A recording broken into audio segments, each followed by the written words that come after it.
all of these great candidates from Etobicoke and across the GTA to Parliament on October the 19th.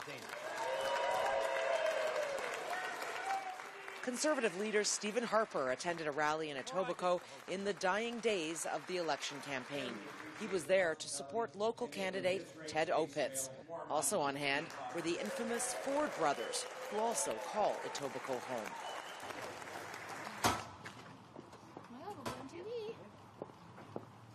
Every vote counts. It's a cliche in every election campaign, but none more so than in Etobicoke Centre. In 2011, it was the closest race in Canada. A mere 26 votes separated Conservative candidate Ted Opitz from three-time Liberal incumbent Boris Jesnevsky in the last election. What's interesting about Etobicoke Centre is you've got a historic rivalry between Conservatives and Liberals, and the Liberals owned that riding for such a long time, and then to see what's occurred where the Conservatives have been able to move in and take it away from them, it's personal. So we're going to see a pretty, I think, fierce campaign between those two competitors. In life, sometimes you win, sometimes you lose. Sometimes you win by a lot, like in 2008, and sometimes you lose by a little, like that night in 2011. It's life, and you move on. But then, a couple weeks later, we started finding out about very peculiar things that happen on election day. Calls, sending people to the wrong place, and we documented many of those. But we couldn't figure out what was going on. We heard about there was some sort of commotion at the Ukrainian seniors' residence, commotion in another poll, and we started thinking there's something very odd about this election. What happened was it was a very, very close decision. It was a hard-fought campaign. It was a narrow victory by me, which again was confirmed in the recount, and again was confirmed when my opponent challenged it in court. This ended up being a fight that went all the way to the Supreme Court. And it was no longer an issue of who won or lost the election. It was an issue of the integrity of our democratic process. And as the son and grandson of political refugees, Canada was freedom's shores. Voting mattered. A person's vote mattered. And I made that decision, had to sit down with my wife and discuss. And I said, we will most likely not win this, but we will shine a light. We'll shine a light on what went wrong so that it never happens again. At the end of the day, the court, in a split ruling, found that although there were procedural errors, Opitz had won the election by a razor-thin 6-vote margin. So we're just dropping it in your mailbox. Thank you. Good luck with everything. Thank you. Now the two combatants are at it again, trying to definitively win the riding of Etobicoke Centre. It's a close campaign, you know, and we all have our points of view, we all have our sides, and I'm a believer in our Conservative Party and the platform that we have put forth to Canadians, which I think benefits the people of Etobicoke Centre tremendously. They have put their personal acrimony aside and are focusing on the issues like congestion and gridlock. We've invested 2.6 or will in John Tory's Smart Track. We're going to invest in a TTC. It's a municipal issue, particularly, right? But they still come to me for it, and I still interact with our councillors. We have a very good relationship with the NPP. We all collaborate very, very closely on things that affect all of our constituents. You know, you can't play ping pong with this stuff. You know, it may not be necessarily my jurisdiction, or whether it's a provincial or a municipal matter, but I certainly can weigh in and have an opinion and communicate what constituents have told me, and help in the process. Toronto in general used to be referred to as New York run by the Swiss. Those days are long gone. We have permanent gridlock, including on arteries here, like the Eglinton corridor. And what's the cost? On average, the average Etobian spends 45 extra minutes every day compared to what they used to a decade ago getting to and from work. The personal frustrations, the impact on neighborhood quality of life. A lot of frustrated drivers, they're stuck and they get frustrated, they zip through side streets. There are safety issues, there's obviously environmental issues. I'm a small business owner. We distribute into about 500 accounts. we've shifted our production to avoid the gridlock, which is almost permanent through the day in large parts of Toronto and including here in Etobicoke. So there's a small business and medium business cost. Businesses are moving out of Etobicoke because of the lack of public transit infrastructure. It has real tangible costs. Last time we had real investments was in the 60s and 70s. And the population of the GTA, it's almost tripled since, yet we're still working with that infrastructure. We need the investment. The Green Party candidate, Sean Rizvi, agrees there has to be more investment in infrastructure. Our community is that it's an older community, and to see Toronto grow has been a beautiful, beautiful thing.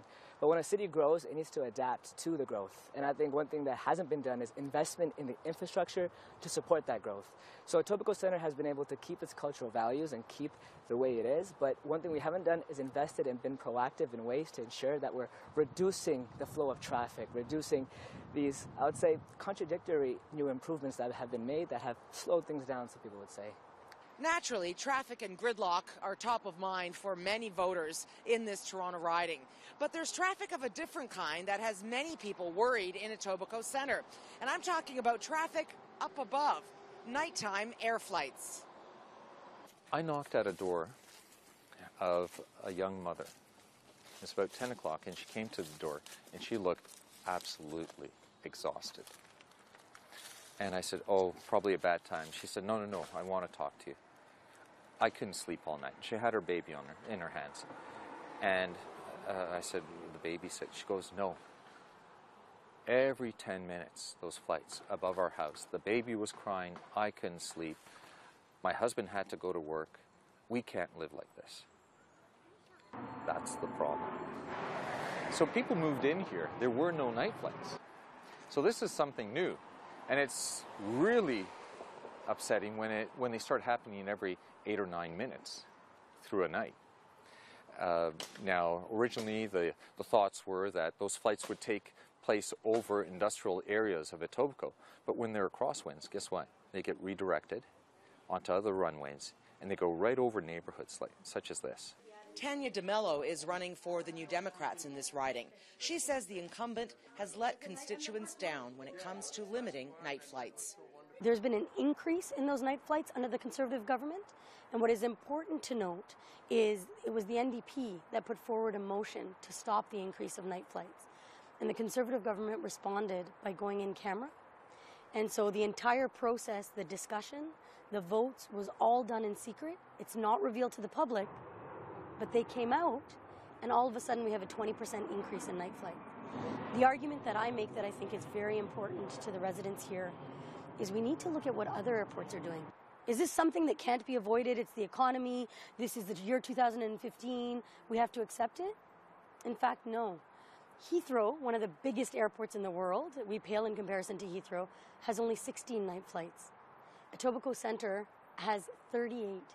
How is it possible that Heathrow has half the amount we do? Frankfurt? Have you ever flown in Frankfurt? It's huge. Everyone has. It's a massive, massive hub.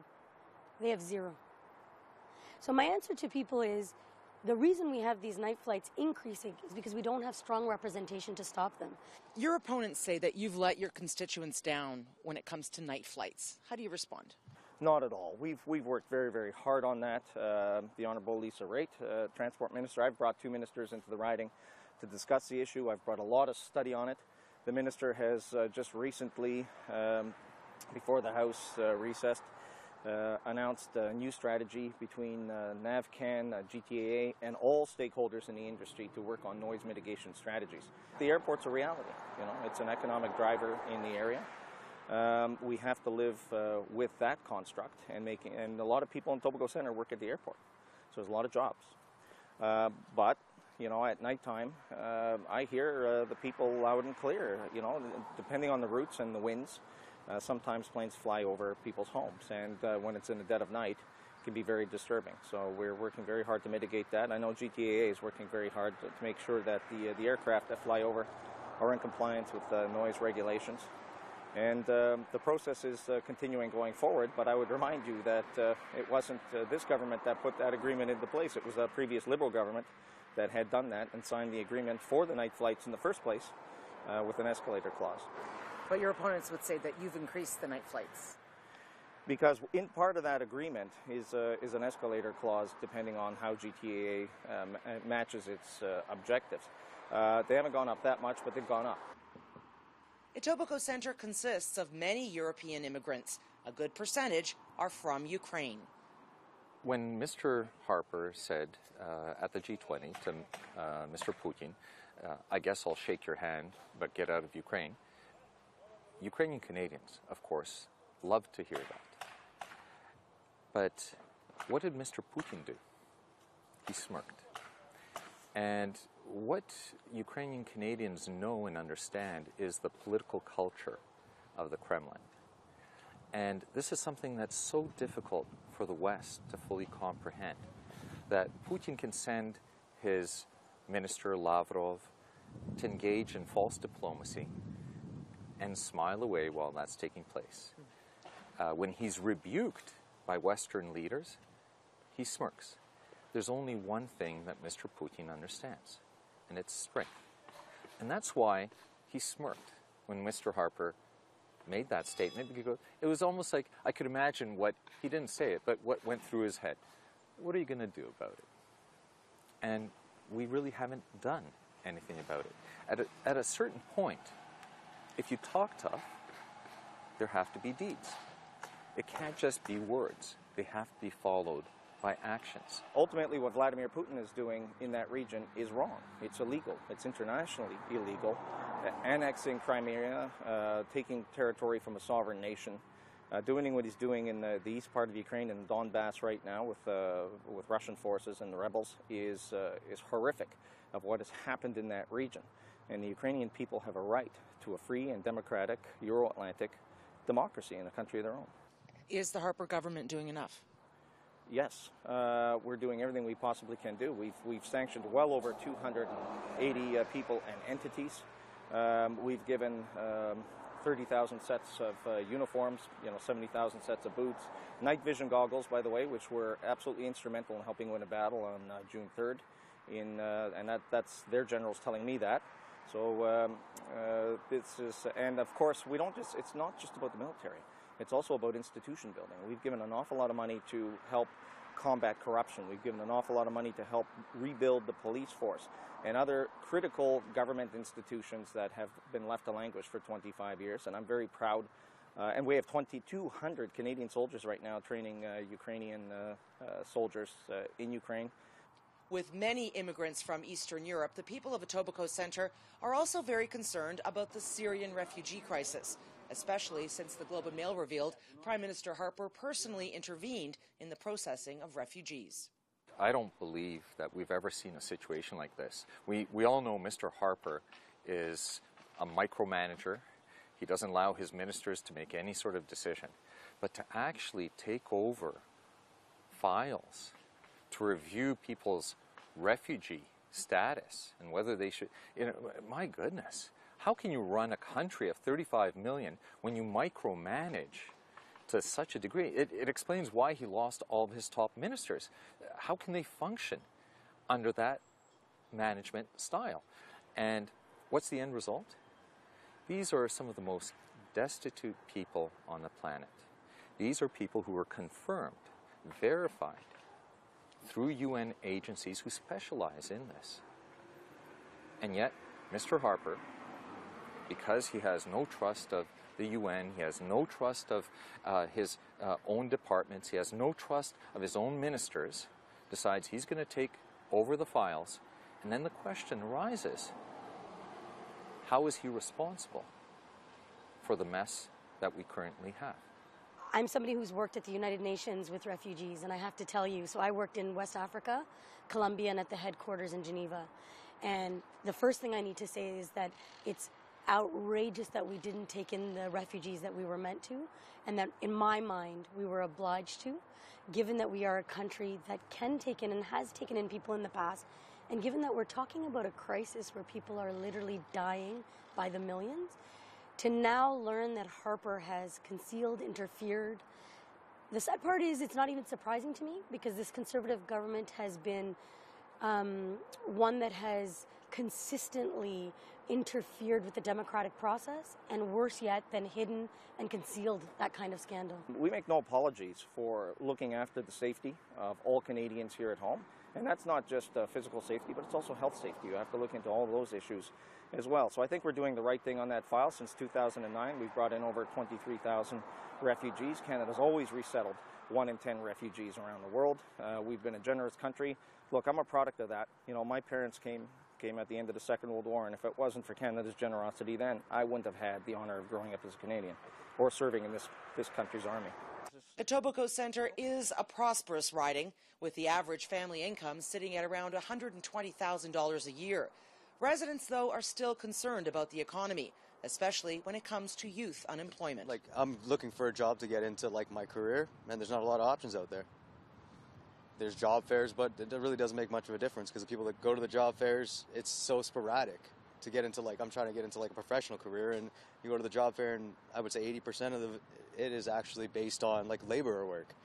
There's nothing specific to, like, a financial career or getting out of school. So you have people that have graduated with degrees, yet they're working as waiters or, you know, dishwashers.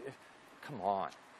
And when young Canadians today graduate with huge student debt loads, and then for 2 years they can't find a job or take on menial jobs, and they can't pay off that debt, the first lesson in life they're learning is the potential of personal bankruptcy. Oh, I have to move back in with my parents. Do you realize there's another statistic? About 25% of youth a decade ago, between the ages of in their late 20s and early 30s, lived with their parents. We're up over 40%.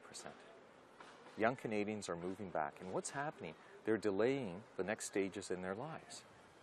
A lot of students are like, we want to reduce our tuition, but not just reduce our tuition. We need a plan that the government that invests in us after we graduate to support us beyond just, okay, reduce our tuition, but give us the job. Give us jobs that are well paying enough to pay off our debt. And I think as a Green candidate, that's one thing a lot of the youth and the parents are very, very strongly supportive of. And one thing I'm proud to say that the Green Party is committed to.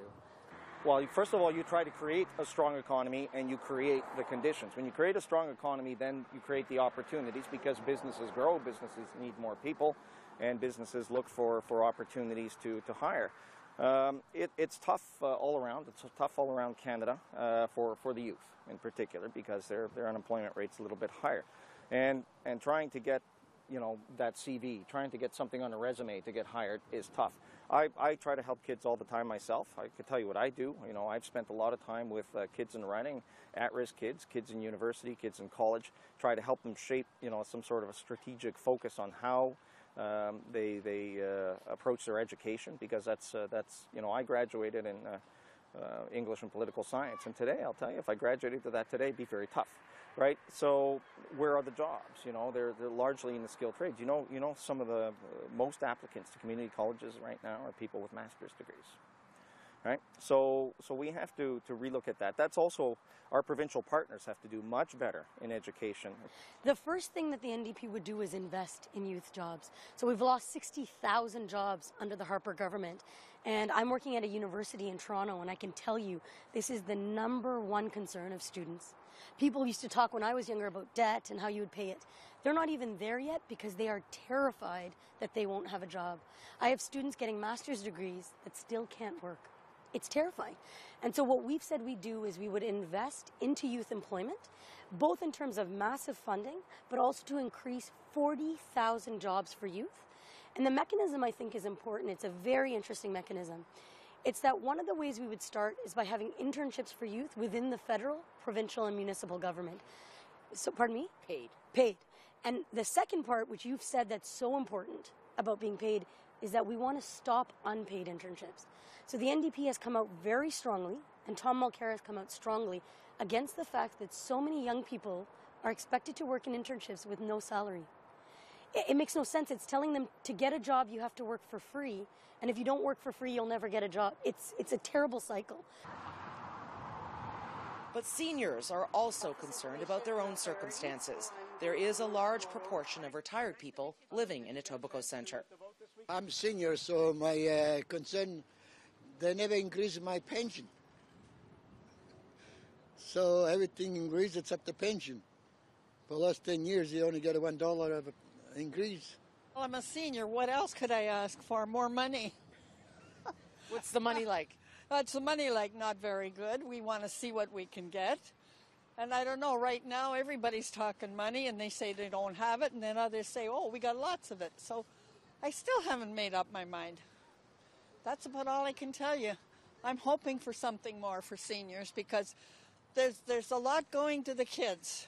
These baby bonus that they're giving them to me is an outrage. I was getting $6. Now they're getting what? A lot more. And I'm getting a lot less because I'm getting a lot older. We have a larger contingent of seniors than anywhere else in the country other than Victoria. And let's give it the proper context. As I said earlier, we live in the best country on the planet. But that's thanks to the hard work of those who came before us. And that means our seniors. They worked hard, they paid their taxes. And today, too many of those seniors in their golden years are living with anxieties. You know, they've bought houses, the houses are paid for, but at the end of every month, utility costs, upkeep costs, and their CPP doesn't quite provide enough. And how is it that we've put seniors in that sort of position in a country as well off as ours? You know, my goodness, we ought to be taking care of our seniors. We're saying immediate top-up to the GIS, the Guaranteed Income Supplement for seniors, of 10%. And the other thing that needs to be done, we need to have a First Minister's Conference on a top-up to CPP. CPP hasn't kept pace with the cost of maintaining households in places like Toronto. Well, we've already done a lot in terms of income splitting. We're going to allow them to take out of the RIFs earlier. We're making sure that single seniors, we're giving single seniors an additional $2,000 tax incentive as a re-elected Conservative government, because what I found, that coupled seniors do generally quite well, but the single seniors, there was always a bit of a disparity. So we're bringing that up so that it brings the single seniors in line with their coupled peers. That's at the doors. That's been very, very popular with the seniors. Very happy with that. We increased the GIS, first time in many, many, many years. I think we're doing right by our seniors. The Liberals and the Conservatives are also trying to appeal to young families. 18-month maternity leave. Does that interest you? Yes, that would be great. To stay more time with the little one, it would be excellent, absolutely. The Liberals and now the Conservatives have both announced an 18-month mat leave. What would the NDP do? I think the one difference I can say with great confidence is the NDP, when it promises something, they'll actually do it. Thomas Mulcair is the first prime ministerial candidate that has put daycare on the agenda in the way we have seen it. And I have to say, as a female candidate, that's something that makes me proud. When I'm watching two of the top parties debate about daycare, that is a national issue, it's because Tom Mulcair put it on the agenda. What we're seeing now in the last few weeks of the election is politicians doing what sometimes politicians do, which is making a lot of promises to win the vote. But when we look at their track record, we don't see that. Recently, the Conservatives promised to extend mat leave to 18 months. Yes. Are you doing this just to get reelected? No, I think it's necessary. In fact, I had one of my volunteers in the other day. She's a single mom, and when I told her this, she was just thrilled about it, because she said, I wished I had that, because it takes a little bit more than just a year to be with your baby, to imprint on your baby, and that additional flexibility will help grow stronger families. The candidates of this riding are also being forced to explain the recent Trans-Pacific Partnership trade agreement inked by the Conservative government. I know a lot about it. Okay. So, what's your opinion about it? Well, we're waiting for the content of it, because Mr. Harper's only provided certain amounts of content. Well, it actually just came up at a certain door. And right now, a lot of the discussion, unfortunately, isn't informed by detail, because Mr. Harper hasn't provided the detail. And this is, Mr. Harper sets all these really bad precedents. This extra long election campaign, which, as people have forgotten by now, costing all of us, Canadian taxpayers, $125 million extra, just to game the system. But he's also, everything's about the elections. So just like he held back all those child benefit checks for 6 months to drop them right before the election, and then what does he do? He wants this big trade deal right in the middle of an election. But you don't negotiate major international agreements during an election period. That's not something that prime ministers of the past have done. So Mulcair has been very clear, and I support his position. Mulcair has said you cannot enter into a trade agreement of that size and that magnitude without consulting. And as we've seen consistently with the Conservative government, it's constantly a decision to enter into these partnerships without consulting industry experts, economic experts. I'm an economist. It is important to do research before we enter into them. So it's not a position of saying we're not for the TPP, but Mulcair has said flat out, we will not agree to be in a negotiation or in a partnership that we haven't done the research, the legwork, the consultation with voters to decide what it is they want and if this is the direction they want to move. Well, this trade deal has been negotiated for a long time. It's come to its conclusion now.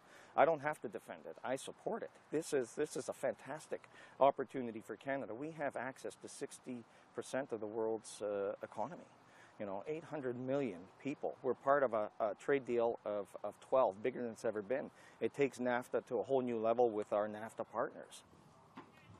It's obvious by looking at the lineups at the advanced polling stations that people in this riding care about federal politics. I think people are eager to get their opinion out there. There's been a lot of talk going around. I haven't gone a day without having several conversations about the election. Well, actually, I'm going to be away for the actual voting day from my neighborhood, so I'm voting in my neighborhood today because otherwise I won't be able to. So how do you guys handle the fact where there's a couple the problem is the split voting? How do you guys handle? So this is one of the hardest things I think in Canada for every riding is people are looking at the polls versus looking at what they want. In this case, it's going to be very, very close. A lot of voters are going to be weighing up strategic voting issues. Maybe NDP voters are going to have to ask themselves whether or not switching to the Liberals will prevent the Conservatives from winning that riding. I think people in Etobicoke are really looking for change.